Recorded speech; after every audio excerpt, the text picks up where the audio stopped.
Hello friends, create മീഡിയന്റെ മറ്റൊരു വീഡിയോയിലേക്ക് എല്ലാവർക്കും സ്വാഗതം. അപ്പൊ ഇന്നത്തെ വീഡിയോയിൽ നമ്മൾ നോക്കാൻ പോകുന്ന ഒരു അടിപൊളി റാബിറ്റ് റോബോട്ടാണ്.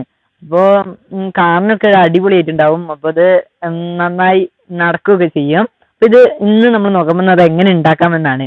അപ്പൊ എന്തായാലും ഈ വീഡിയോ സ്കിപ്പ് ചെയ്യാണ്ട് കാണുക. എന്തായാലും ഷെയർ ചെയ്യുക, എല്ലാവർക്കും മാക്സിമം 2 ഫ്രണ്ട്സിനെങ്കിലും ഷെയർ ചെയ്യുക. അപ്പൊ നമുക്ക് നേരെ വീഡിയോയിലേക്ക്.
പുറത്തേക്ക് ഒരു ചെറിയൊരു ഭാഗം വലിച്ചിട്ടുണ്ട്. എന്തിനാന്ന് വെച്ചാൽ നമുക്ക് ചാർജ് ചെയ്യാനായിട്ടാണ്. നമുക്ക് ചാർജ് ചെയ്ത് റീയൂസ് ചെയ്യാം. നമുക്ക്